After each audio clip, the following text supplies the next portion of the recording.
Et ce matin, en ce culte, c'est ce que le Seigneur dit, il confirme. Gloire à Jésus. C'est cela qu'il m'a dit quand il prie, il dit, je vais confirmer la parole du Seigneur en toi. Dis-le, ordonne que tous les bruits cessent.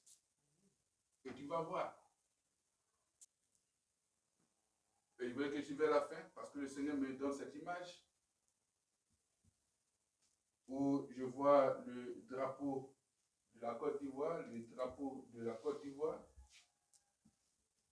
Et je vois des hommes de Dieu, bien sûr, qui sont comme en train de prier autour de ce drapeau de la Côte d'Ivoire. Et comme bien sûr, dans leur déclaration, c'est comme ils disent que rien ne va arriver. Que ce que les hommes de Dieu, ce qui est annoncé, il n'y aura rien. Donc, ils font dormir les gens en paix, il n'y aura rien. Le Seigneur me dit que si tu n'as pas foi à la parole de Dieu, que tu parles de par toi-même, le Saint-Esprit ne confirmera jamais cette parole. Pour dire que ce rassemblement, c'est un rassemblement, bien sûr, des visus. Des visus.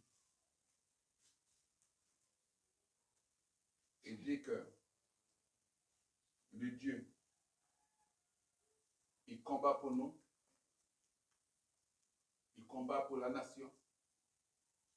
Si la nation marche par la foi et l'obéissance à ce que Dieu lui a dit, à ce que le Saint-Esprit a dit. Alléluia.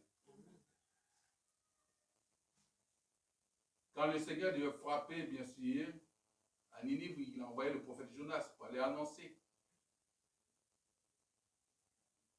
Dieu change la destinée de cette nation-là comme ça. Pourquoi?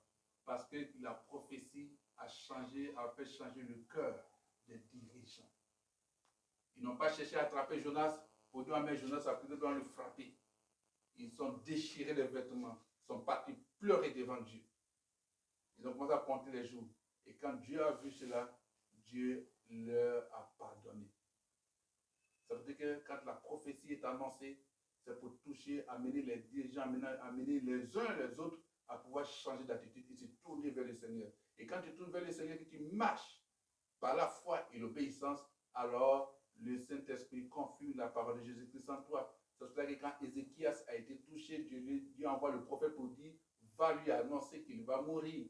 Il n'a pas commencé à dire à Dieu, à partager ses biens et tout. Il a reçu. Mais quand le roi est allé s'incliner, parler à Dieu, souviens-toi de ce que j'ai fait, des actes que j'ai posés.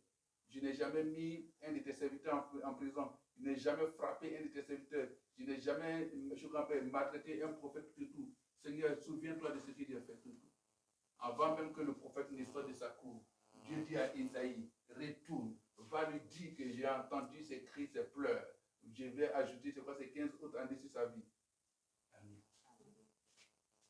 Et c'est en ce moment, le prophète à qui Dieu a donné la solution pour guérir ses plaies, alors il pose l'action et puis les plaies guérissent. C'est ça aussi le message prophétique. Quand Dieu reçoit, ou bien quand des prophètes prophétisent, prions pour que les cœurs changent. Pas pour dire que non, il est faux, il est faux, il est faux, il est faux. Pourquoi? Parce que le Saint-Esprit va toujours confirmer la parole de Dieu.